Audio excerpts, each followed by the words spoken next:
Okay, so let's look at tutorial one, where we're required to recreate this sketch. So the first thing you're going to do is click on create and click on document, and you'll entitle the document tutorial number one and hit the create button.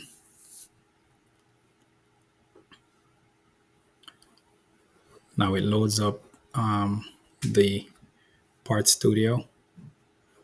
First thing you want to ensure is your workspace units. So you click on the menu button or the three horizontal lines on the top left.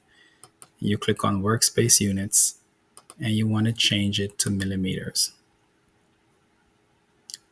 So you change it to millimeters, you hit the green check, and then you're going to come back to sketch.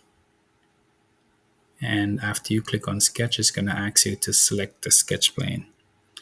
Now for this particular sketch, we're going to create it on the front plane. So we're going to click the front plane, and I'm just going to move this menu button right here, put it over to my left side. And to do that, I just click and drag, put it over here. And now you should see sketch one pop up around the other three planes. Now, it is recommended when you're drawing or when you're creating a sketch to view normal to sketch plane or to square the page up so you can see exactly your angles at 90 degrees or perpendicular lines and stuff like that. So to do that, there are two ways.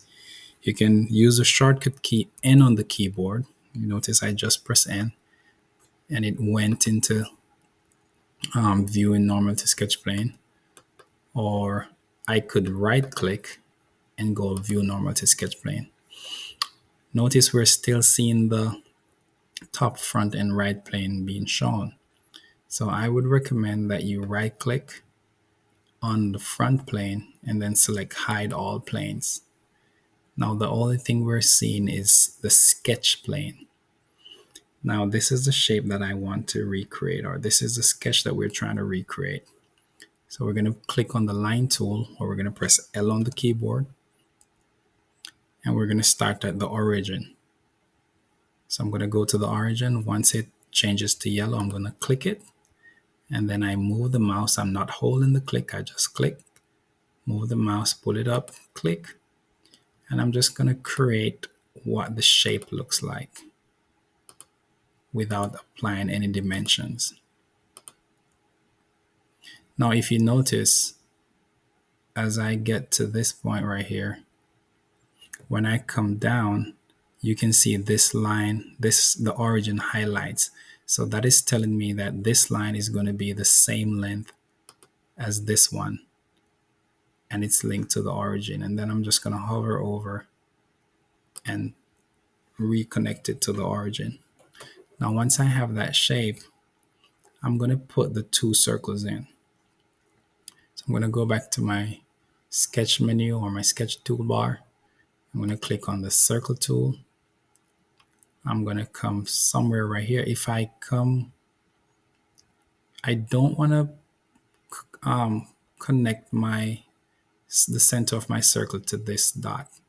So you have to make sure that you move away from those. You see how it's snapping to those midpoints, or that you don't want to snap the center to an existing dimension or existing point. So I just want to move my mouse just to about right here and just create two circles quickly. Now, the next thing is I want to start applying my dimensions. Now, if you notice, only two lines are black right now. I want to make all my lines black before I start changing my dimensions. So what I would do is I would come back to the sketch menu and I'm looking for dimension, the dimension tool, or press D on the keyboard. Now I'm going to apply the dimension that represents the 100. Then I'm going to do this one for the 20. Then I'm going to add this one. And to add the dimension, I'm just clicking the line, pulling my mouse down and clicking. To add this 60 right here, notice there's no dimension given for this one. So I'm going to leave it for now. And I'm going to come back. I'm going to click this line right here, click, drag out, click. I'm going to go to the top. I'm going to click, go up, click. Now, only we still have two blue lines with the circles. So what I'm going to assume is that this dimension right here for this bottom line and this one are equal. So I'm going to click this line, click this one, and press the letter E, or I'm going to open up this menu right here and this constraint menu and say they're equal.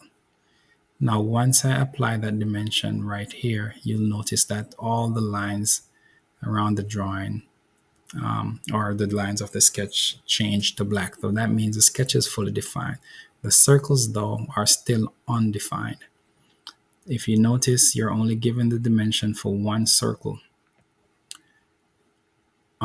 So you have to assume that both are the same dimension. So what I'm going to do is I'm going to apply the dimension for that circle right there. That represents the 20. And I'm going to say that this circle and this one, they're equal. If you notice, as I press that they're equal, this one, the size changed. Then I'm going to apply the dimension between the two circles by clicking the two center points. Pull that down. Then I'm going to apply this 40 right here, and it's from the center point to the top. So I'm going to go to the center point, make sure I'm in dimension. I'm going to go to the center point, and I'm clicking the top of the drawing, pulling it to the left, clicking. That represents the 40. And then I need to apply this 30 right here. That one is from the center point to this left line right here. So I'm going to go back to my dimension. I'm clicking the center, and I'm clicking the left edge, and I'm pulling that up. If you notice, that circle is now fully defined, but this one is still undefined. So I'm going to make sure that this center point right here and this center point are on the same horizontal plane. So I'm just going to click the center point, and I'm just going to drag it down, move my mouse over to that center point and bring it over, let it go, and it changed to black. Now my drawing is fully defined. I can go back and start changing my dimensions, and you're going to see how the shape of the drawing changes. But once I'm done applying all my dimensions, it comes back to that original shape. So let's start with this 60 right here. To change a dimension, you double click and you enter the dimension that you want. So that's 60. This right here is 80. I'm going to slowly work my way around. This one is 25. This one is 20. This one right here is 100. This is 40. Between the two circles, 50. This dimension here, the diameter, and you notice I can click and drag the measurement around. This one is 25. This is 30. And this one is 80. There you have it. As I changed my dimensions, because the sketch was fully defined, the drawing kept the original shape as I worked my way around. And even if it had moved out of shape, once all the dimensions were added, it would go back to what the original shape is. Now, once I'm done with that, I want to hit the green check to enter my dimensions. I can always, if I made an error, I can go back into the sketch and make my modifications. And once I'm done making my modifications, I'll just come back and hit the green check to save those dimensions. And there you have it. Tutorial 1 is completed.